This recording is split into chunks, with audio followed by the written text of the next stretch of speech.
तो ये हो गया। इसके बाद जब इन दोनों को मल्टीप्लाई करेंगे इधर ले जाके, क्या बनेगा?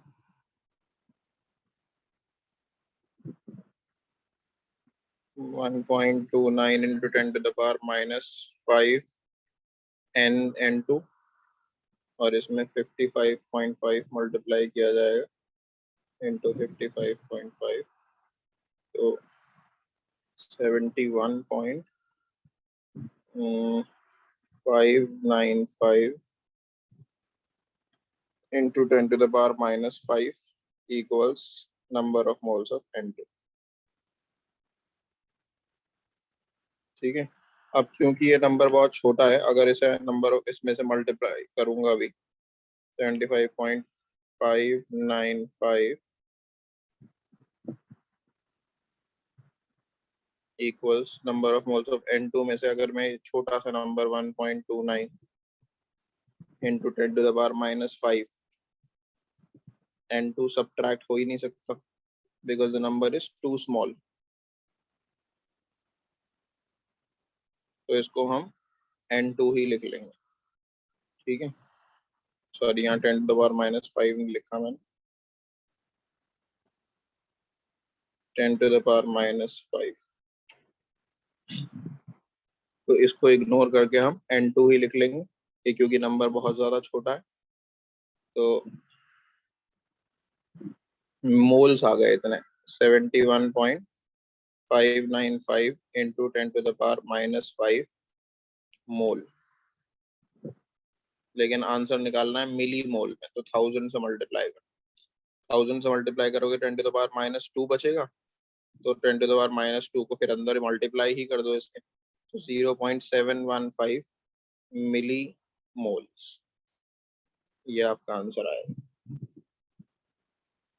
ठीक है, बुक में 716 आ रहा है राउंड ऑफ करके, हाँ वैसे राउंड ऑफ करेंगे तो 716 ही बन जाएगा इनफैक्ट, 716 मिली।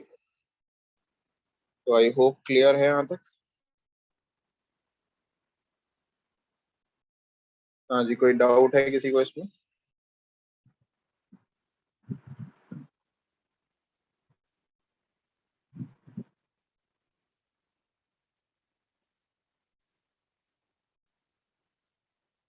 एक्सरसाइज का एक क्वेश्चन और अपने आप ट्राई कर लो, आसान सा ही क्वेश्चन है।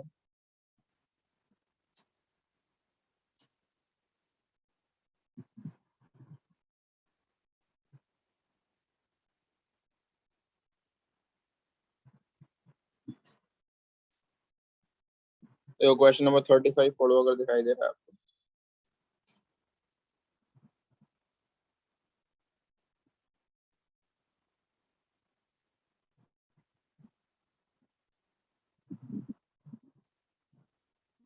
Read question number 35।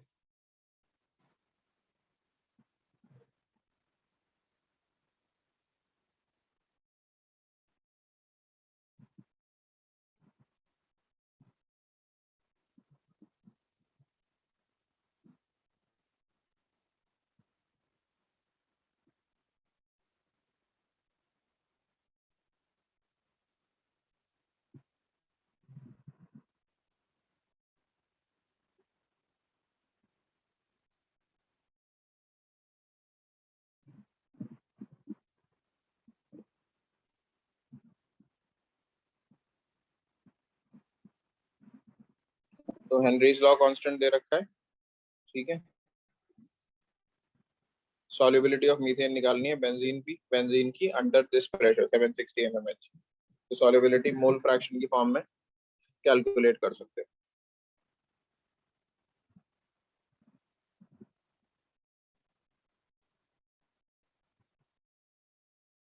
तो Henry's law constant question number, exercise का क्वेश्चन है ये,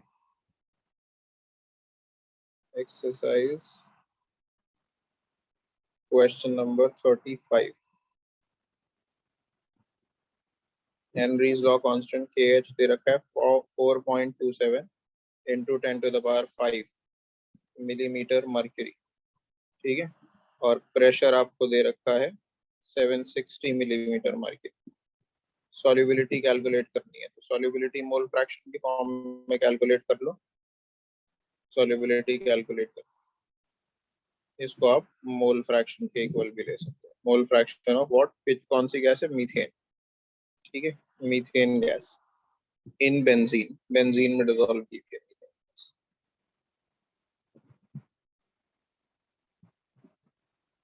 तो आप फॉर्मूला लगा दो, यही pressure is equals to H chi. Chi देखो कितना आएगा, जल्दी से बताओ, कोई कैलकुलेट करके। मीथेन का निकालना है आपको।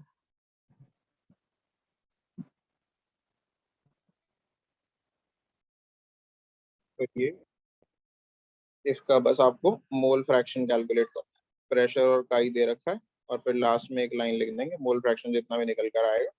मोल fraction of methane in benzene is 1.78 into 10 to the power -3। ठीक है, तो आई होप यहाँ तक क्लियर है। तो इसी तरह के क्वेश्चन आएंगे हेनरीज लॉ। ठीक है, साक्षी कुछ पूछ रही हो, बताओ।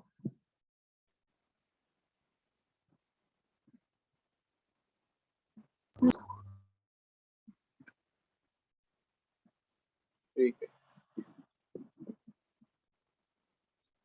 नेक्स्ट जो इसके अंदर टॉपिक है हेनरीज लॉ के अंदर ही आता है, एप्लीकेशन ऑफ हेनरीज लॉ।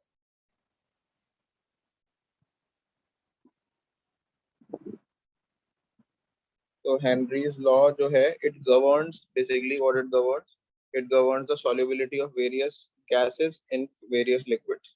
तो हेनरीज लॉ के एप्लीकेशंस जो है, अब मैं स्पेशली लिखवा नहीं रहा इतनी सारी थ्योरी लिखवाने में, मैं बुक से ही कॉपी पेस्ट कर देता हूँ, आपको समझा देता हूँ क्या हो रहा है। ठीक है, तो हेनरीज लॉ दो तीन चीज गवर्न करता है। आपने देखा सोडा वाटर जब फिल किया जाता है, तो उसके अंदर CO2 गैस, सोडा वाटर की जितनी भी बॉटल्स होती हैं या कोल्ड ड्रिंक की जितनी भी बॉटल्स होती हैं, they are packed under high pressure. आप जब भी कोल्ड ड्रिंक की कोई बॉटल खोलते हो, आपको एकदम से गैस निकलने की आवाज आती है ना, तो क्यों आती है? क्योंकि वो बहुत हाई प्रेशर के अंदर पैक्ड रहती हैं, ताकि जो गैस उसके अंदर डाली गई है, कार्बन डाइऑक्साइड गैस, वो डिजोल्व रहे। ठीक है, क्यों? ताकि जितना ज्यादा प्रेशर डालोगे उतनी ज्यादा गैस डिजोल्व रहेगी। तो पहला तो एप्लीकेशन यही हो गया कि गैसेस जो है वो हाई प्रेशर के अंदर पैक की जाती हैं। तो फर्स्ट पॉइंट हम यही लिख देंगे इसके अंदर।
उसके बाद दूसरा पॉइंट ये है कि पहले मैं लिख ही देता हूँ उसके अंदर, कॉपी पेस्ट क्या दिक्कत आ रही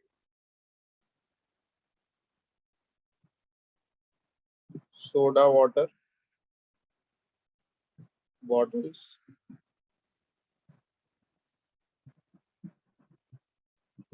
are packed under high pressure.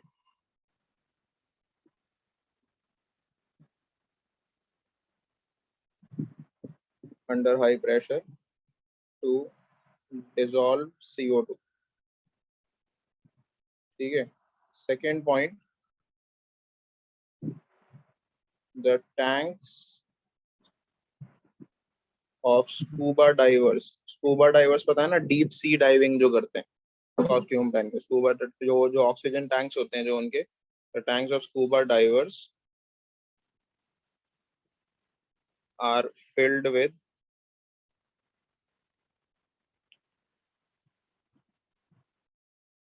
Air diluted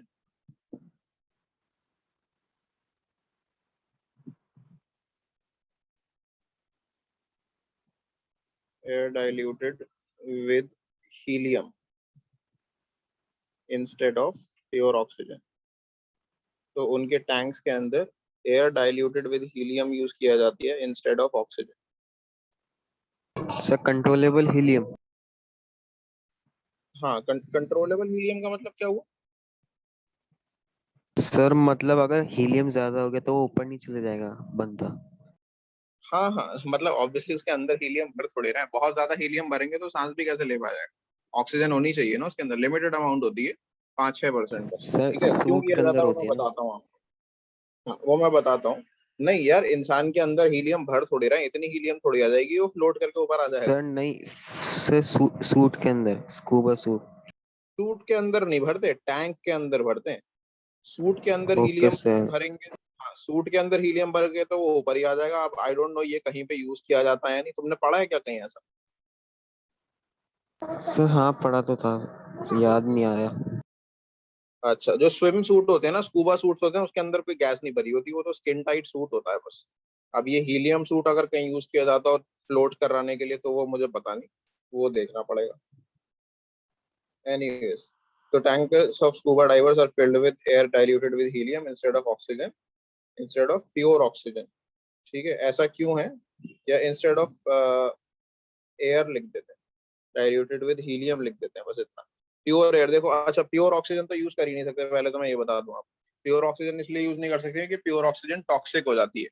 तो हमेशा जो टैंक्स होते हैं ना, एयर टैंक्स, उसके अंदर वो डाइल्यूटेड ऑक्सीजन ही यूज की जाती है. अगर प्योर ऑक्सीजन देंगे तो वो बहुत डेंजरस हो जाती है इंसान के लिए. ठीक है, प्योर ऑक्सीजन तभी दी जाती है जब ऑक्सीजन की कमी हो रही हो पेशेंट्स के अंदर, या कोई बीमार है या कुछ ऐसी सिचुएशन है.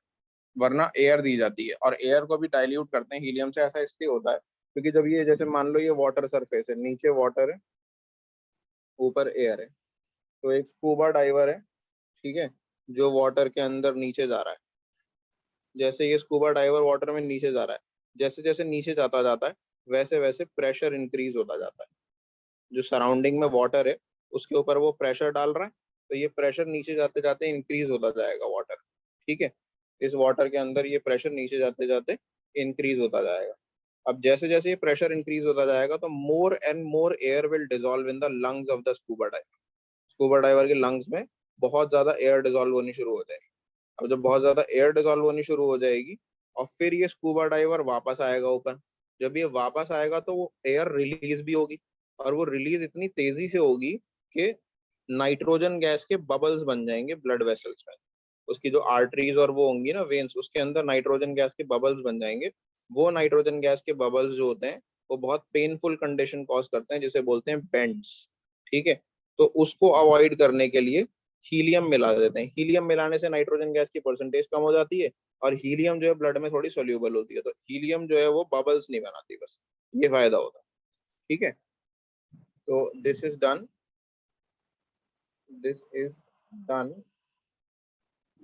to avoid a condition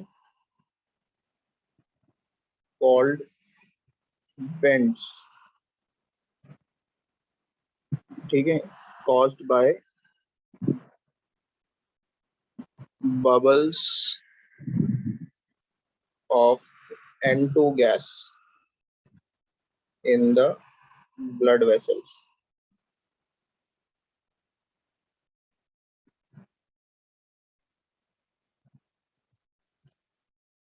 Due to change in pressure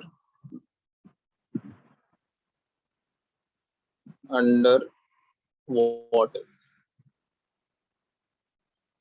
ठीक है, मैंने ये शॉर्ट में लिखा है पॉइंट, डिटेल्ड पॉइंट एनसीईआरटी में लिखा हुआ है, मैं आपको भेज दूंगा जब ये नोट्स इंप्रूव करूंगा तो उसमें से देख लेना. ठीक है, और लास्ट पॉइंट ये है, एट हाई ऑल्टीट्यूड्स, जब हम ऊंचाई पे जाते हैं, बहुत ज्यादा किसी पहाड़ वगैरह पे जाते हैं, तो वहां पे जो एयर है उसका ओवरऑल प्रेशर कम होता है. इसी वजह से ऑक्सीजन का पार्शियल प्रेशर भी कम होता है. और अगर ऑक्सीजन का पार्शियल प्रेशर कम होता है, तो ऑक्सीजन डिजोल्व कम होती है ब्लड में, और उसकी वजह से जो है आपको बहुत सारी प्रॉब्लम्स होनी शुरू हो जाती हैं, तबीयत खराब होनी शुरू हो जाएगी। एक कंडीशन कहते हैं जिसे कहते हैं एनॉक्सिया।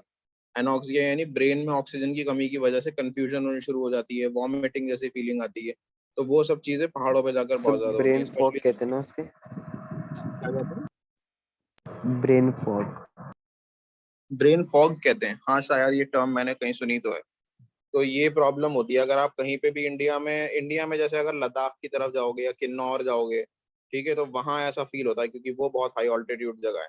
अगर आप लद्दाख जैसे में जाओगे ना, और या किन्नौर जाओगे या स्पीति जाओगे इंडिया में, तो यहाँ पर अगर आप या नेपाल के अंदर जो एवरेस्ट है, एवरेस्ट के जो लो माउंटेन्स है उसी के अंदर चले जाओगे, तो आप अगर डायरेक्टली चले गए फ्लाइट से, तो फिर आपको जाके 1-2 दिन रेस्ट करना पड़ेगा, हॉस्पिटलाइज भी होना पड़ जाता है कई लोगों को कि एकदम से ऑक्सीजन ड्रॉप हो जाती है।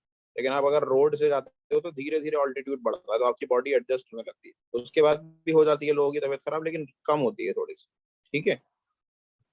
And high altitude due to low pressure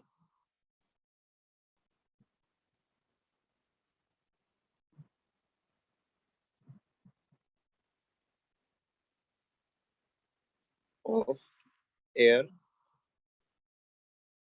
the due to low atmospheric pressure कर लेते हैं, due to low atmospheric pressure,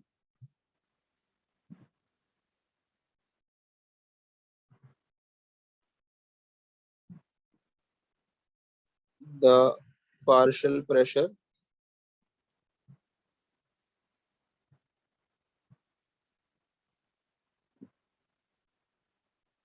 of oxygen is low. This causes low oxygen in blood. Low oxygen in blood called anoxia. ठीक है। This may cause nausea, confusion, etc. ठीक है, इस तरह की कंडीशंस कॉज कर। That's it. इतने ही इसके एप्लीकेशन है, 3 एप्लीकेशन। ये जो मिडिल वाला है ना, स्कूबा डाइवर्स वाला, ये मैं डिटेल में लिख दूंगा। अभी थोड़ा सा टाइम कम है, समझा तो मैंने दिया ही है। ऐसा होता है क्योंकि डीप सी में जाके जब वापस आते हैं ऊपर, तो प्रेशर अचानक से कम होने की वजह से नाइट्रोजन गैस के बबल्स बन जाते हैं। ठीक है। और उसी को अवॉइड करने के लिए हम हीलियम मिलाते हैं। तो ये कंडीशन का नाम याद रखना, बेंड्स किसे कहते हैं और क्यों होता है, और इसमें हेनरीज लॉ का रोल क्या है। ठीक है। थोड़ा लेट ज्यादा हो गया है आज, जैसे अगली क्लास का टाइम हो रहा है, तो डाउट्स में नेक्स्ट क्लास में ही लूंगा, आज नहीं।